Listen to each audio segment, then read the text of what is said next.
Assalamualaikum warahmatullahi wabarakatuh. Hai, perkenalkan, saya Ibu Juliasih, guru di TK Gagas Ceria Bandung.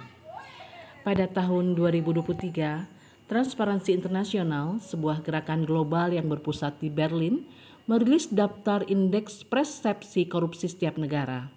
Dalam laporan tersebut, Indonesia memperoleh nilai 34/100, sementara Denmark menempati posisi tertinggi dengan nilai 90/100. Hal ini menyebabkan Indonesia masih harus berupaya dalam pemberantasan korupsi.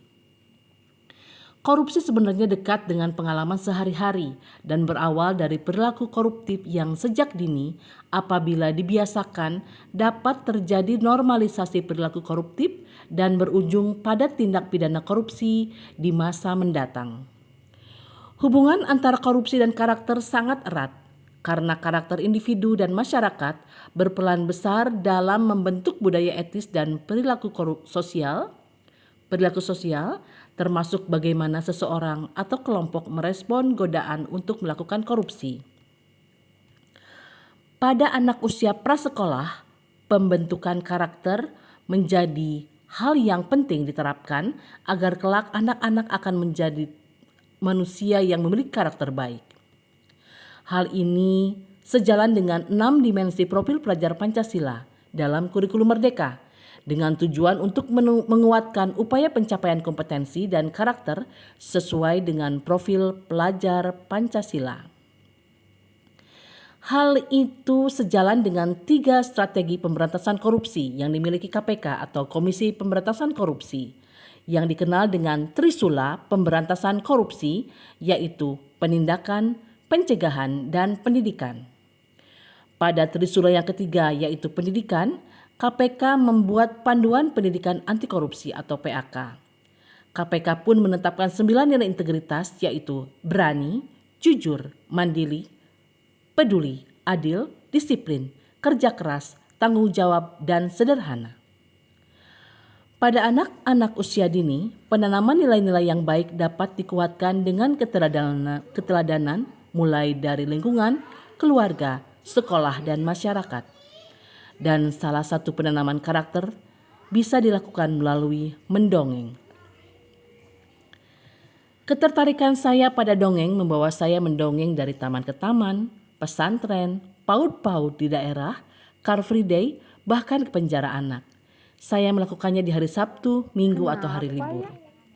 Agar dapat belajar tentang dongeng, saya bergabung dengan komunitas dongeng Bandung Beraksi, Bandung Bercerita Anti Korupsi di tahun 2012.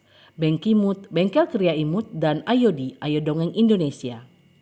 Saya sering membawakan dongeng dari buku Seri Tunas Integritas KPK dan Sikumbi karena syarat dengan nilai integritas.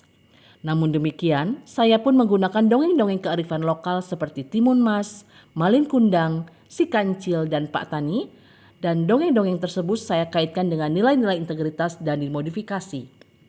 Misalnya, Kancil yang tidak lagi mencuri ketimun, namun mau membantu Pak Tani di ladang, Malin Kundang yang membalas jasa ibu yang melahirkannya, serta Timun Mas yang akhirnya berteman dengan buta ijo.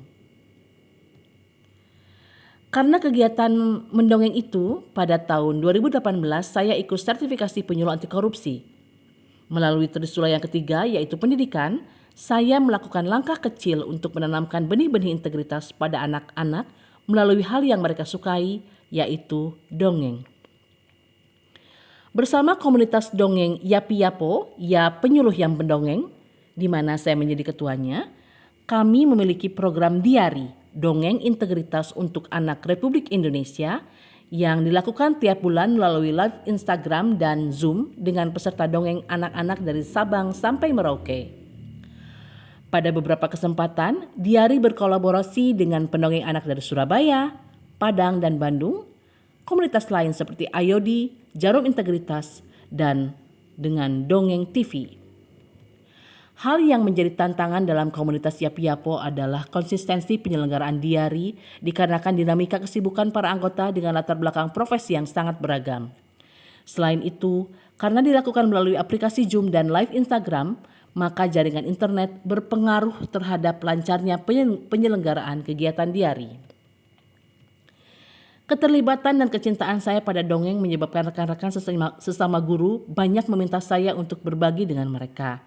Meski saya masih harus banyak belajar, saya diminta untuk melakukan pengimbasan seperti dengan para guru di Kota Kuningan, Himpau di Kota Bandung, di Roadshow Bus KPK di Sumatera, komunitas ILC, serta para anggota Golden Money Investama.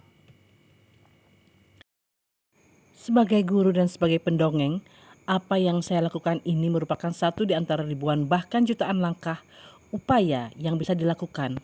Langkah ini merupakan investasi jangka panjang untuk membentuk generasi yang berkarakter sesuai dengan profil pelajar Pancasila yang pada akhirnya berperan dalam menciptakan Indonesia yang bersih dan bebas dari korupsi.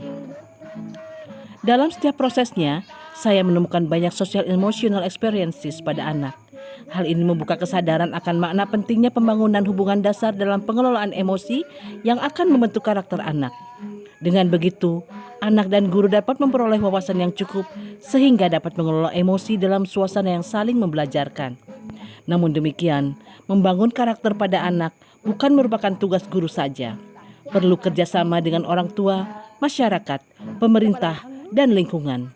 Seperti kata pepatah, "It takes a village to raise a child." Terima kasih.